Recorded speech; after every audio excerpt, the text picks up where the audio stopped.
Hey there, marketers. My name is Monique Ruiz, and I'm a marketing director here at Claritas. It's been a few months since we've released a fireside chat for you to enjoy, but I'm happy to be back in front of the camera to talk all things AI personalization. Don't worry if you know absolutely nothing about this, and this is the first time you're even hearing these words. 6 months ago, I was in your shoes.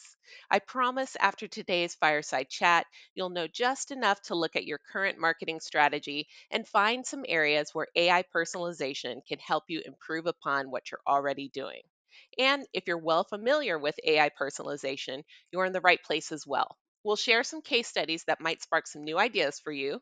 We'll address industry concerns head on. We'll discuss competitive differentiators and advantages, and we'll even share a little bit of the Claritas roadmap so you know what's coming up in the future of AI personalization. Since I just admitted I'm only 6 months in with my knowledge base, of course I'm bringing in a subject matter expert. Today, I'm joined by Claritas' Senior Vice President of AI Personalization, Don Sklenka. Hi, Don. Thank you for joining me. How are you? I'm good. It's a sunny Friday here in Michigan, and can't wait to get this conversation going. Yeah. So, you have been heavy on the conference circuit talking about AI personalization since you joined Claritas earlier this year, but you are new to the company, not the topic. So, can you introduce yourself to viewers who might not have had the chance to meet with you in person or over the phone just yet?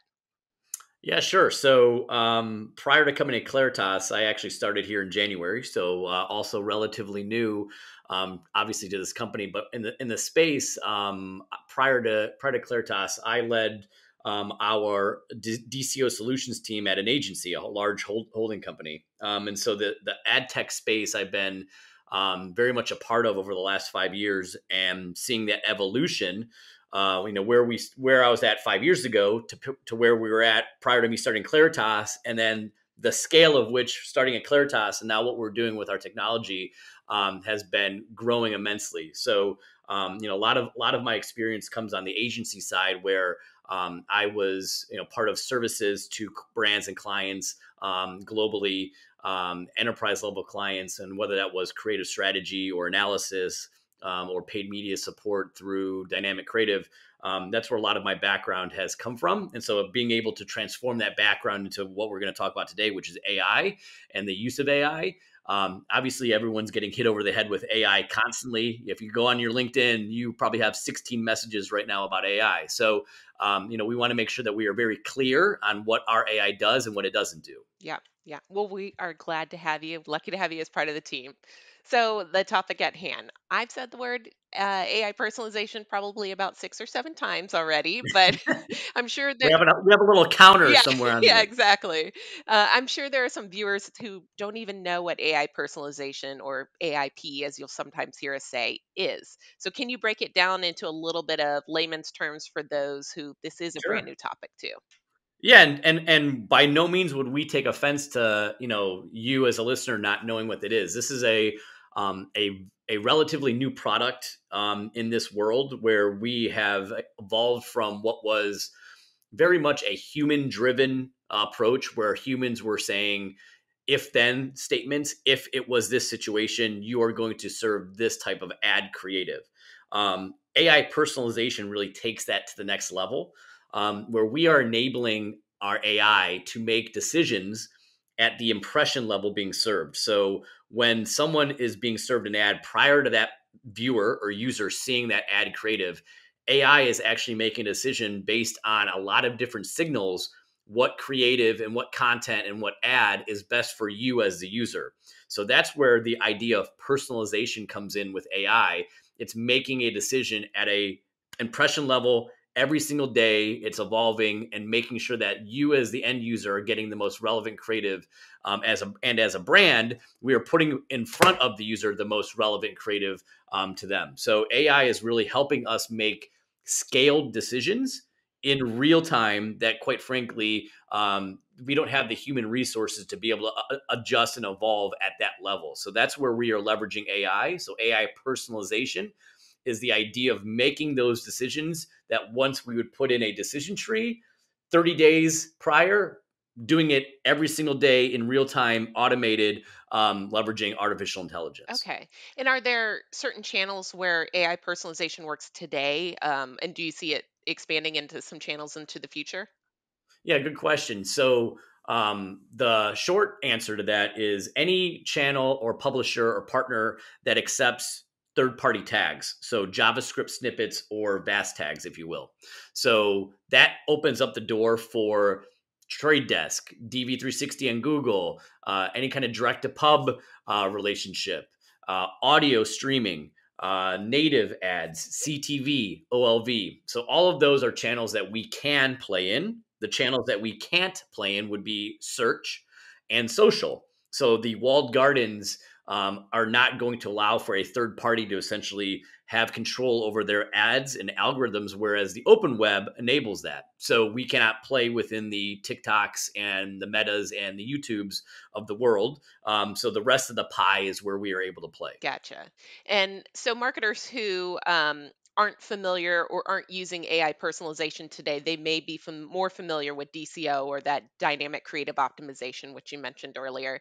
But Yeah. if someone hasn't heard that terminology, can you explain what that is? Well, yeah, I mean, for the past 5 or 6 years, that's what I was going up on stage, peddling, if you will. So I would go up on stage and talk about the advantages of DCO and dynamic creative and what that can bring to your brands and marketers. And look, DCO is a spectacular technology. It can really allow advertisers to activate creative on a very much a scaled fashion.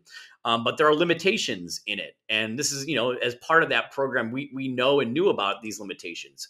The limitation being that you are, as a human, making a determination well in advance of your ads going live, what you think as a human is best for everyone in that audience. So, think about if you're standing in line at a coffee shop, the next time you go get a coffee, you're fourth or fifth in line. Listen to everyone's order in that line. We are all in that same coffee shop. We've all made a determination to go into the coffee shop, but everyone has their preferences. Someone's going to say almond milk. Someone's going to have it hot. Someone's going to say cold. Someone's going to want this type of latte. So everyone has their own preferences and individual preferences. And that's what our AI is trying to make that determination of, in different from DCO. DCO would say, get you to the coffee shop. You are interested in coffee, therefore, that's what we want to give you that content for. Our AI is taking it to the next level, and it's making a determination of every single person that's in line. What is the best creative or content for that individual? Because we all have different preferences. We should not be lumped together as one big segment or one big audience. It is the idea that everyone should get the content that's best for them, and that will make their ad experience that much better. Yeah. And I was going to ask you how DCO and AI personalizations are similar and where they differ, but you kind of answered that a little bit. And I do know I've seen some stats floating around that we're seeing somewhere in the range of like 103% average lift across our clients who are using AI personalization. But are there any other similarities or differences that we should kind of highlight between the two? So look, for all the listeners, I will be as honest as I can be in my response to this. So when I started at Claritas, I saw the stats as well, but I quite frankly, I'm like, I gotta actually run some campaigns myself. I got to get into the weeds. I really got to understand and see how this is working before I kind of shout at the rooftops. The same thing. I got to make sure I believe in the technology and believe what's going on. So we ran several campaigns of differing variety. One was for pushing app installs in the United Kingdom, so a GDPR specific compliant market. The other one was a completely opposite end, where it was audio streaming and pushing quote starts for a large insurance carrier. So two completely opposite ends of the spectrum. And what we were seeing with AI is the ability for the AI to make these decisions at each impression level, which is what drove lifts in performance. And so for the app install campaign, we saw a 185% lift using AI over not using AI over a control. So the control group was literally the exact same creative that was in market. It's just the AI on versus AI off. So it showcased the ability for the AI to make that optimization. On the insurance side and the audio side, again, think about that user experience. The user hears an ad they likely aren't clicking right away, right? There's nothing really to click on. You're hearing an ad, and then you are being impacted, then go further down the funnel to then do something. That something was starting a quote. So we measured the idea of using AI to optimize the creative, the ads, versus no exposure to ads at all. And in that, we saw a 197% lift in performance, of which we were just at Possible in Miami, and the insurance company was on stage, talking about that. Nice. All right. So here's a question I'm sure people are wondering, since there's always a little bit of fear that robots, machines, AI are going to take our jobs. So Sure. what is the role of the marketer, aka the human, in AI personalization? So we, as I mean, again, I'll try to give an analogy. Like, imagine Excel, right? Imagine the amount of work that someone does in Excel. And say in 1990, before you had Excel, everyone was doing that with a calculator. And all of a sudden, Excel comes out and you're able to be much more efficient with your job. Excel doesn't take your job, Excel is a tool to do your job more efficiently, more effectively. And that's where the mindset currently needs to shift in the world of AI. I think there's a fear, but what actually it should be is, it should be, how do we leverage it to make our jobs as humans more efficient, more effective? So this is a situation with AI personalization that does exactly that. The idea is that we want to let humans do what they do best, which is analyze and ideate and create strategies, and go and allow the AI to then provide that data back to us. Whereas if you weren't having AI providing that data back to us, you would be having humans spend all this time, energy, and effort just to get data that we can get in a day. And so taking that data in is a tool for us as humans to then evaluate what we want to do next. So identifying certain creatives that are resonating with certain cohorts and certain segments at certain times. That is now at our fingertips, whereas we don't have to spend hours or days to analyze that data and get it back to us. So that's an example. So AIP, from a human perspective, humans are 100% needed to be able to show us what creative we're going to have, and to prove the creative, and to develop the creative, and to develop the strategy, and buy the media, and think about all that. Where AI comes in is what I was talking about 5 minutes ago, was we as humans literally don't have the ability at every time someone is seeing an ad to make a decision for what that person should do. We can have parameters, and then you let the AI make that decision. So we are setting the parameters and the guidelines, then AI is making that decision. Gotcha. Okay. I love that analogy that you gave though about Excel. So that's a great way of putting it so it's easy to understand. But I want to talk. So there have been a lot of tools to hit the market in the last 2, 3 years, maybe longer, that have some sort of component of AI attached to them. So Sure. how does Claritas's AI personalization differ from using a program like ChatGPT, for example, where you feed in some prompts like rewrite this ad copy to sound more youthful, show me some subject line options for this email? Yeah. So there's I guess I'll say there's two parts to the answer. Um, our predominant use of AI personalization is about really taking what is being provided from content, human generated content, human approved content, taking that content and AI making a decision as to what content is best for that user. Hmm. So we are not generating using Gen AI to generate that content in real times. We don't feel like, and I'm sure that you all listening probably also don't feel like your brand or the brands are quite comfortable yet on unknowing what the AI could produce from a generative AI in real time perspective. So Right. we are not doing that. We are not generating the content in real time and showing it to the user. We are saying, give us the content. However you want to provide that content is up to you. Give us the content, and then let AI make those decisions on your approved, legally approved, CMO approved Hmm. content. So that's that half. On the Chat GPT side, what is something that we are debuting, is the ability to, in the analysis of what worked with the AI. So AI makes decisions at an impression level. I've said that a bunch of times in this, but what we're now able to do is the AI is able to identify personas. So as part of Claritas, we have a significant history with audience building, audience identification, our own identity graph, and Prism segments are a big part of that. So we are able to ingest Prism segments into any campaign that we run. And what the Chat GPT part is now you are able to, as a brand or advertiser or marketer, actually identify which segments are over indexing with certain content, but then use ChatGPT to talk to that persona. Okay. So you can literally say, "What are you interested in?" Oh, I see you're over indexing with, purchasing single game baseball tickets, for instance. Okay, what is this user interested in? What don't you like? Where do you live? Where do you vacation? And those are things that the Chat GPT will literally identify and talk back to the advertiser as if they're a person in real time. So we're able to identify and have conversations with those segments that you're buying media off of. Something that, again, you just couldn't do from a human perspective. You can't go walk around the country and talk to everyone that saw an ad. It's just not possible. Right. But this enables you to get to that point using AI. Yeah, that's really interesting.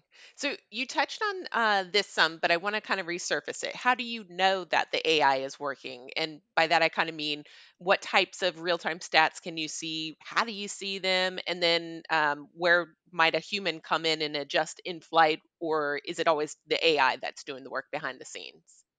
I'll answer the middle question first, and I think the last question second. So we have a dashboard that has all the real time data and analytics in there. So you guys are obviously, again, like we're saying, AI is all over the place, but we want to be as transparent with AI as we can. So what does that mean? That means that we have a dashboard that will show you what the AI is doing, when it's doing it, what decisions it's making, against what KPIs and data points and metrics and audiences and segments and cohorts, and all of that is available. So you can literally see how the regression models on each AI content piece are being trained. So it literally says there's enough data. This is statistically significant. The optimization status is X. We are confident in this level of data. So all of that is visible in the dashboard to anyone. So anyone that participates in AIP has that available to us. Now, the last question was, what kind of adjustments and impact can you have during the campaign? So there's two sides to that, and again, I'm using a lot of analogies in this conversation, but hopefully that helps. What we like to view it as, think about our AI as a bit of a pine tree or tree in general, if you will. So you have a variety of themes, then you have branches, and then smaller branches, etc. So the smaller branches are like calls to action. The big base trees would be a concept or a theme. So you have a couple of trees, and over time, what we are identifying is the ability to prune the tree, meaning you might want to clip some of the branches or the smaller branches that might be underperforming, and then add new creative in, plant new trees into that realm. So the idea is that the AI is always able to evolve and learn. So what might work on a Tuesday might not work on a Saturday as you evolve. So it's that quick, and it's that and taking a look at the data, it's literally evolves on a daily basis. So the human intervention there is sitting with the creative team and saying, we may need 10 or 15 more variations. So the idea would be, prior to launching a campaign, you say create 50 variations of creative, launch with 20 of them, so that you have all of these branches ready to go when you need to. So you add creative in and you prune creative. And so then it becomes a very much a real-time ability to add creative throughout the process. So that's one of the aspects, from a human intervention perspective. We can do other things, but for the sake of time and conversation, that's really been our focal point from human intervention perspective. All right. So as you're talking, I'm getting more excited about the potential of AI personalization. So hopefully our viewers are Well, too. good. I hope everyone else is too. I Exactly. mean, that's the point here, right? So that said, if I'm a company wanting to take advantage of AI personalization for my campaigns, how would I go about that? And what are some of the minimum requirements or considerations that I would need to make before I can proceed? Yeah, it's super easy. So, from a minimum perspective, you just need to run paid media for now. We're working on other channels, but open web, paid media, online video, CTV, audio. So you need that, not social. So A, campaign, and then B, creative. So content. Those are the two things you need. So from a minimum perspective, I know you might be thinking about impression volume and cost. Those are all equations. So you can have a couple million impressions a month. You could have hundreds of millions of impressions a month. That's hard to say. So you can have a lot of different creative for that volume. So that's really, there aren't really technical limitations. The AI can train and make decisions on any volume. It's just there's a sliding scale to that volume. So if you basically, the if then is, if you're running paid media, yes. If you're running it in display, audio, online video, CTV? If yes, let's have a conversation because we can help drive performance. And that's really the two main questions. Yeah, and if the answer is no, you probably aren't in marketing. So, Yeah, yeah, yeah. Maybe we'll point you to somewhere right, else. right. So, forgive me if you already said, but does AI personalization fit in with other Claritas solutions, or is it kind of a standalone option for That's marketing? you know that's one of the most interesting things that when I started here, the first week that I started here, that was the light bulb that kind of went off in my head. There truly aren't.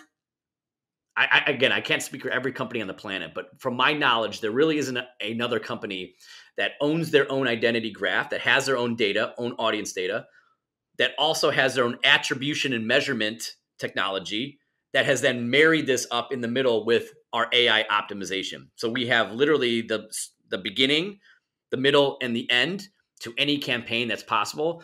That allows us to do that example that I was giving you with the Prism segment because that's a Claritas identity graph. We were able to match back up with the identity graph. So we are able to kind of run the entire system. So needing audiences, great. Need to optimize those audiences, great. Need to attribute those audiences to conversions, we can do that. So it's that single package that we now have as a company that I again felt like, wow, that I mean, again, I don't know of anyone else that can do that. I really don't. So I can give examples of what a company could be that would do that, but again, from a reality, there is no one else that has that kind of an offering right Sure. now.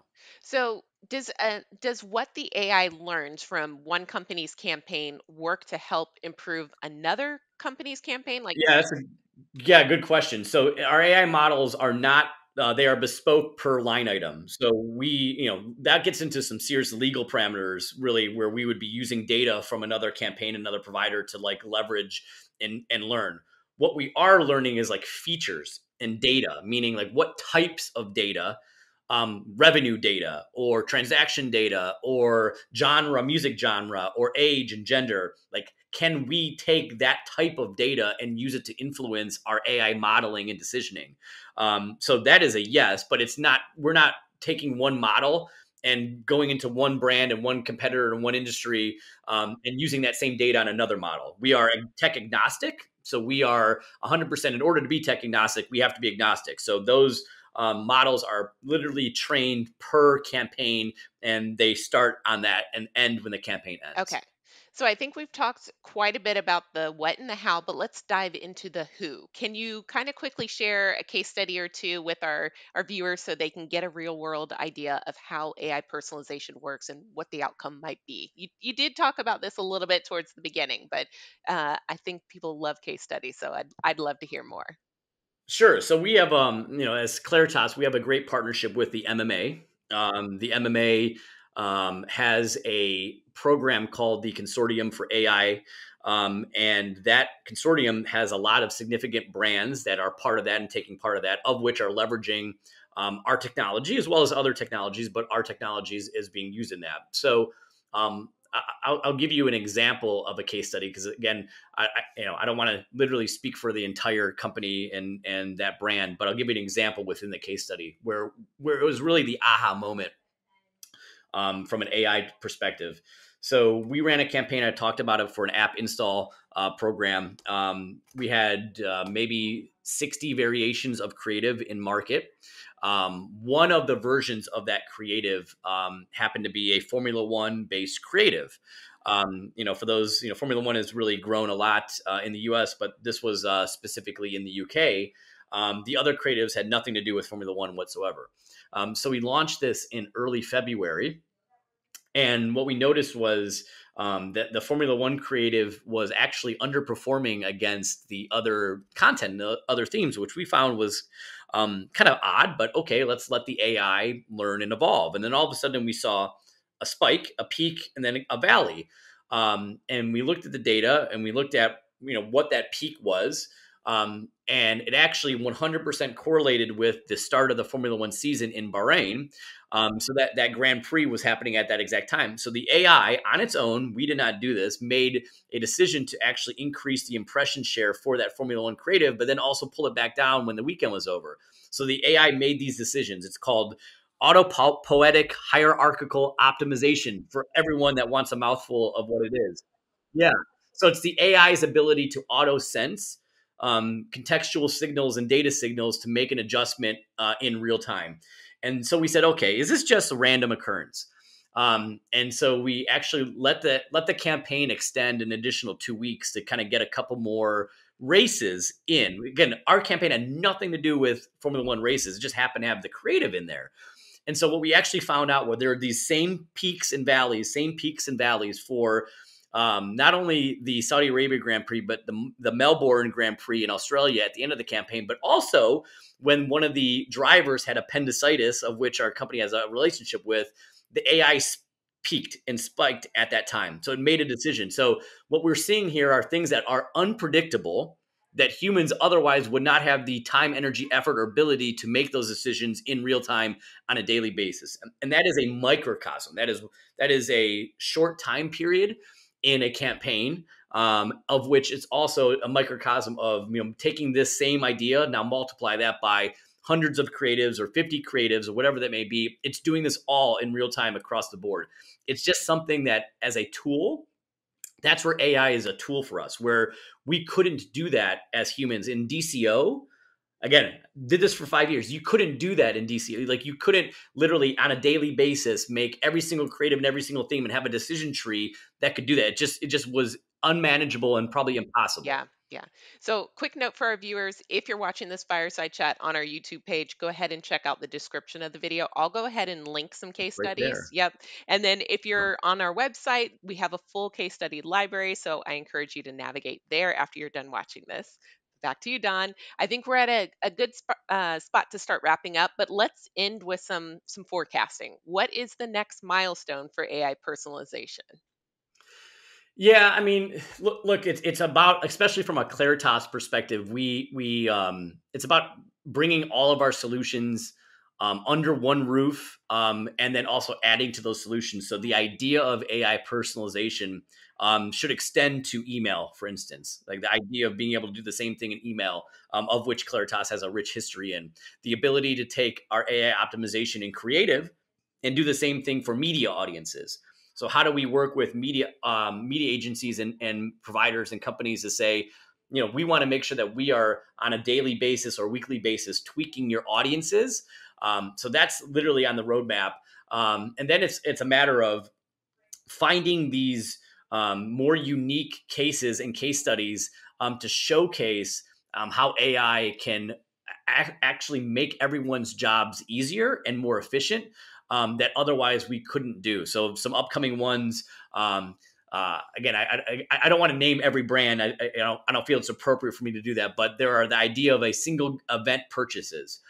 The idea of, can AI affect the single event purchases, or can AI actually digitally optimize the ad so that it drives more foot traffic to an in-store?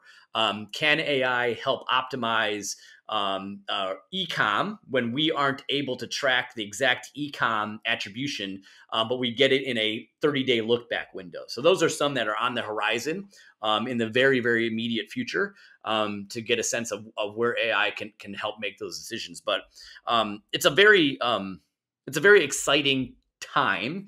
It's a challenging time because, again, AI is everywhere. Like, we have to kind of filter through everyone's inboxes that are getting absolutely pounded with AI messages all the time. Use this AI to do this, use this AI to do this. Well, we are trying to really make a point of saying that you could use this rather than setting up a decision tree, an if then statement, changing the way you buy media, changing your ad server. None of that is needed.